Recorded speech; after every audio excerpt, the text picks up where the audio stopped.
Well, hey guys, welcome back to an episode that I've been waiting for too long. We're putting the E90 N54 engine back together, and we got professional Jake here.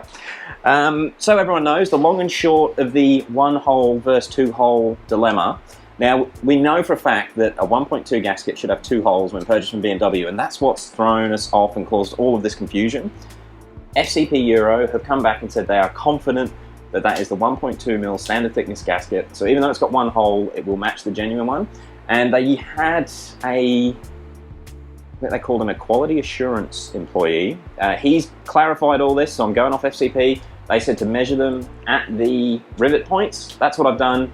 And this gasket is like fractionally thicker than that one, which makes sense because this is brand new and that one's been used. So we're going ahead with it. We're going to go with it. If the engine blows up, we'll blame FCP. I'm just kidding. It should be fine. Jake, what's the first step? We'll first put the gasket on. We'll check or clean the brake, clean the surfaces down, and yeah, chuck the gasket on and head on and go from there. Tighten it all up. Sounds easy. All right, we're going to do a bit of time lapsing and in and out of real filming, but yeah, we'll bring you guys along for the ride.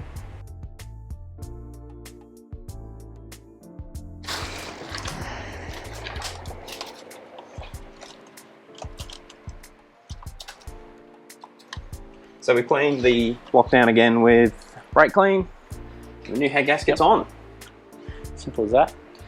And heaps of people did say you've got to make sure that none of the rivets are in an area where they don't have clearance. So we have checked that. Yep.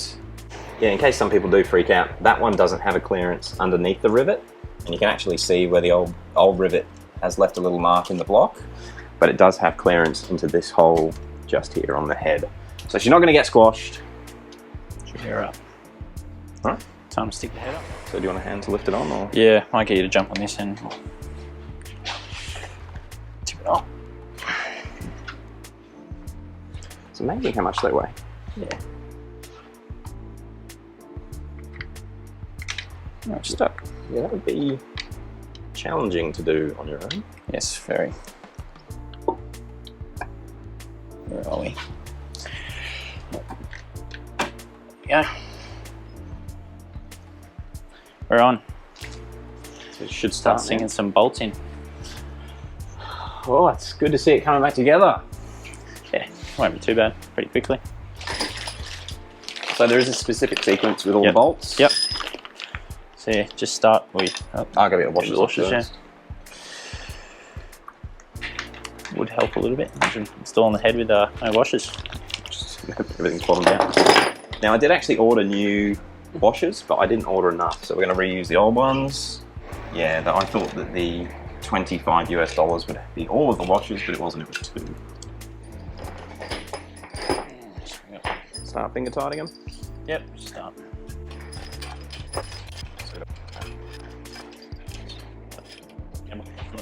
How do you hit that?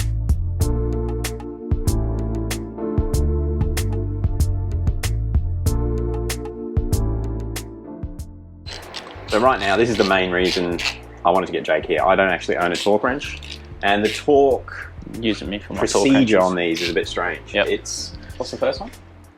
You start with the inside and work your way out.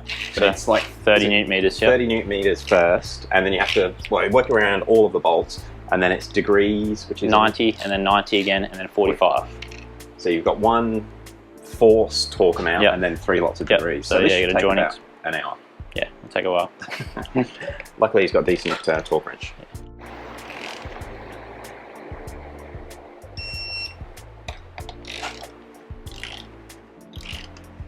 That's a fucking nice tool. It sounds nice as it matches.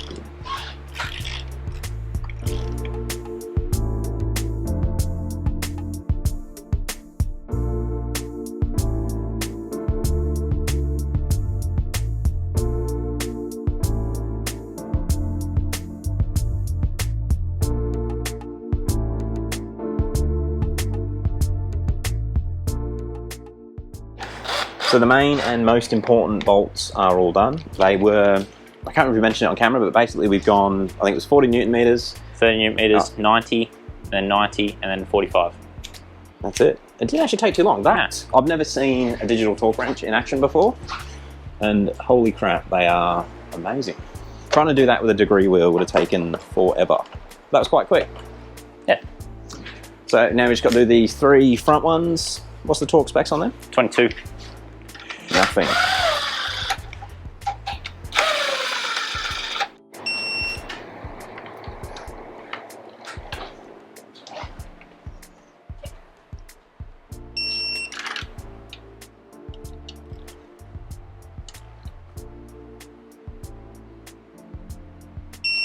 Sweet.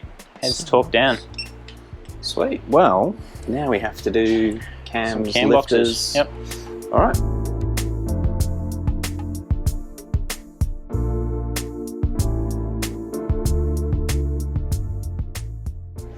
So there we have all the lifters in the head. They've all been cleaned many times, but oil just keeps creeping out of them. I am pretty stoked that we're getting so much of this filthy oil out of the engine.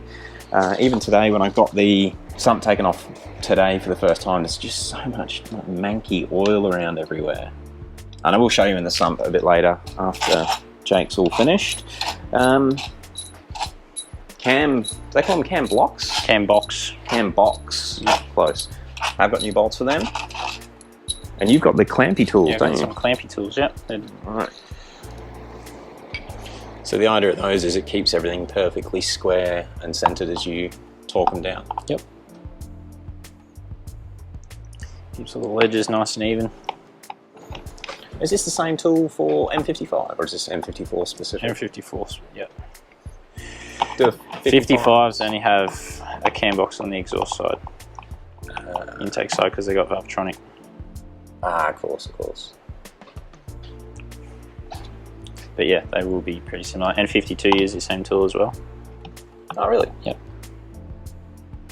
Most tools between M52 and M54 are pretty compatible between each other. Now, do we need to check the cam position? We will. We'll grab. I'll grab the timing tool. Yeah, just grab one of the legs off it and we'll just chuck it in so it keeps nice and upright at least.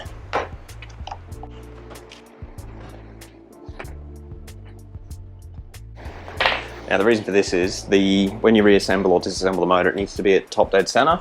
Yep. And that tool is designed to make sure the cam is at top dead center.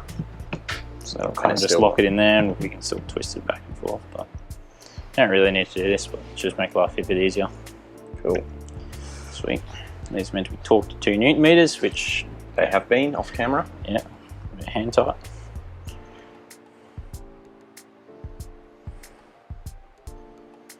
Righto.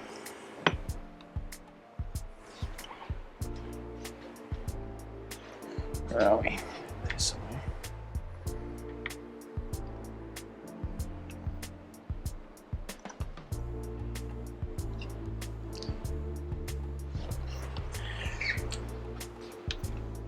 No, the rock is off. That's going to be cylinder 3 that's open. I think on the intake side, the tool does do cylinder 3. So it's more the I think exhaust side. It's something quite difficult because we'll just have to slowly wind them in. So, you want new bolts? Yeah, we'll chuck a couple in.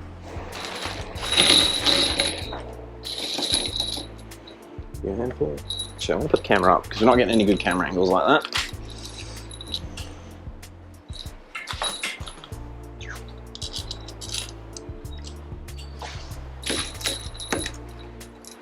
It's going to be quite a lengthy process, this will, because we don't have the tool, but that's okay. So just so everyone knows, I am doing some work. It's very important, this part. So unfortunately, Jake couldn't get a hold of the tool to Hold the valves down. hold the valves down, so we're going to have to do it the manual way. And I'm just trying to get everything sort of finger tight with the cam box level. And even getting them started was a bit iffy because it needs to be level. That one's tight, that one's tight. Rocker on cylinder 2 here. Let's wrap it up. Right. It's a bit tighter, but I guess it's the cam box might be down a bit. And one more. One more. Not the ideal way to do it, but Okay. righto. throughout ratchet. We'll just slowly go half turn each time, every bolt until we get down.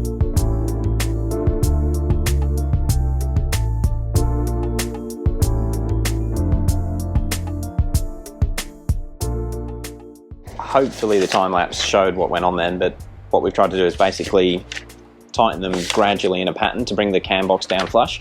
Something we did notice, Jake was watching it from his side and that side went down perfectly, but this side actually went down a little bit slower. So when that side of the engine, sorry, that side of the cam box was all just about touching, this one was still like 1 or 2 mil up on this side. Just something to note. You do need to check both sides. Jake's normally got the proper tool when he's at work to actually close the or open the valves so that you don't have to do it in that staggered sequence. But unfortunately we couldn't get the tool today, which is why we had to do it the long way. Up and lower bearing strips. Now we need to properly torque it down. 8 Newton meters and 60 degrees. Degrees. BMW love their degrees, don't they? Yeah.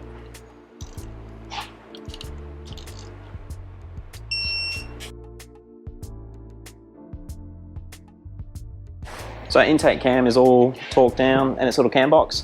I don't know if the GoPro is going to show it up, but the alignment of the top and bottom section of the cam box still feels absolutely perfect. So I think we've done all right there. Cool. All right, exhaust cam now, I guess. Yep. Now I'm just going to show everyone, because anyone that's into M54s will know that when you've got a groove here in your cam ledge, you've got a problem. These are quite badly grooved, and fortunately I can't do anything about it. Now, I did know this when I took it off, and I just can't get new cam ledges for a reasonable price. I had a quick look and it's going to be the best part, friggin' $1,800 US, which is more than the engine's worth. So I've got no choice but to fit them and just see how they go. But I guess it's going to be kind of interesting. These are horrifically badly worn, so we'll see if we get any Vanos codes when it goes back together. It's just one of the joys of it. We've got to see how it goes.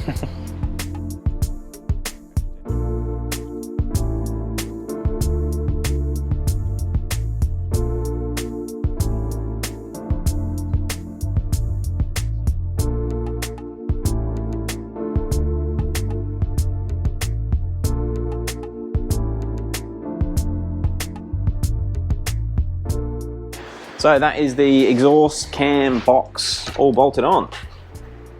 Just sitting down level. So once you got those brackets off, it's going to be the cam dephaser thingy. Yeah, it's phaser pulleys. Yep.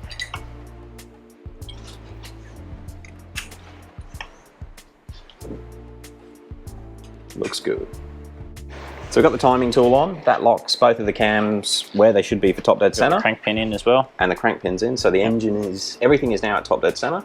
You've just refixed the timing chain guide back onto the cam box, which is where they bolt to. It's got a few other pins to go back in, which sort of lock all this where it needs to be. And then it'll be time for dephaser pulleys. So Jake's got the last little locator pin. Sorry, I hope you can see that. Lighting's always a bit of a pain in the ass. For the cam chain guides, he's just double checked that we've got the, I need light. I'm sorry everyone. Got the QR code at the top of the cams on both sides, just to make sure. Because this is very important that they are timed properly. Or do you want I'll just make it hand tight first, then we can put the chain tensioner in. You can take one on, because then we put the tool on to lock the actuator of the the sensor. It's tight. I said of course, like I knew that that was going to happen, but clueless. I did have the other bolt over here. So Jake is just refitting the timing chain hydraulic tensioner. Now, I should have really bought a new one, but they were about $100 US, so I've just cleaned that one, and there was a fair bit of gunk in there, but she's come up all right. I did buy new Vanos filters, they call them? These are the old ones. There's a little bit of gunk in there, but they weren't too bad. Certainly seen worse. Now, I probably could have cleaned them as well, but these were relatively cheap, so I thought we'll just go with new ones. I think they're around 20 US. But that's that. We've got the timing tool on the pulleys. Yep, Vanos is locked up, cams are locked up, crank's locked up, so we now tighten the central bolts. And that's getting pretty close. Yep.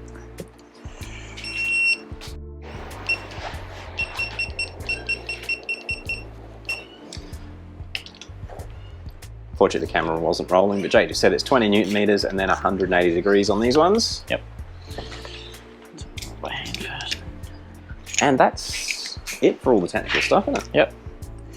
I'll be able to do all the accessories back on, injectors back in. Good to go.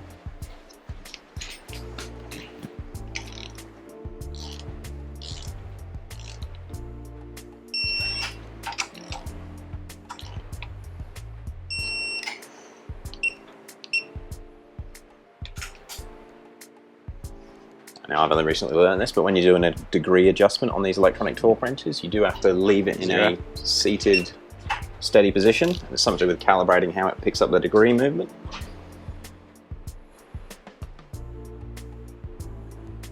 Sweet.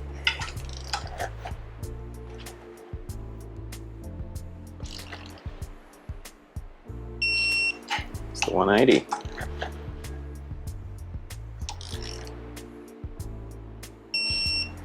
Done. Sweet. So we're just going to take all the timing tools off and we're going to turn the engine over twice. Yep. And then put them back on and just make sure that it keeps timing. Just a little bit of a fail-safe instead of checking it once you've got more stuff back together.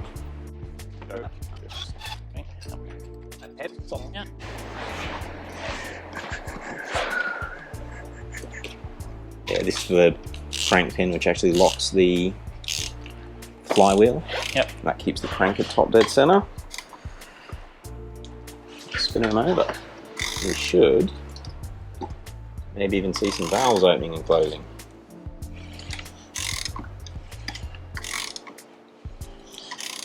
Not yet they've gone open. No, we should be back. Close. Lock back in. Damn, I missed it all.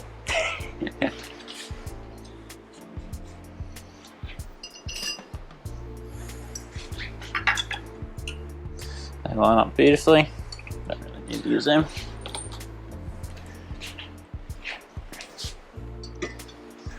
Yeah, we're not going to clamp them back down. We just need to make sure that everything does line up again. Allen key there. Allen key? Yeah. Fuck. Where did that Put go? it back. Hang on. Here it is. No. No.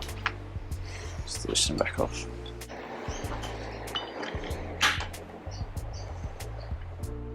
Sweet. It's timed up beautifully. So we're done. Yep. Awesome. How long did that take? Oh, it actually took about 2 hours. Yeah, would have been about that. Maybe a bit over 2 hours. Well, thank you very much. All good. This is Jake, and he was all right being on camera the other time, so having a bit of a personal joke. So thanks to everyone that picked up on that in the last video. Yeah, dude, look, that's it. I'm going to let Jake go home, and I'll finish off the rest, I think. But yeah, that's going to end off this video. From here, I've got to get the rocker cover on, and most importantly, I need to get this engine out. So I'm going to have a busy weekend. Very busy weekend ahead of you. Or maybe I'll just edit some videos and leave it till Monday. We'll see. All right, guys. Thank you very much for watching. The head is back on. I think we've resolved the gasket issue. Jake's obviously turned it over. It didn't feel like anything weird was happening then, like pistons hitting valves. So the head gasket must be fine. It's nearly time. Team N54 is going to be back on the road again. Catch you on the next one, guys.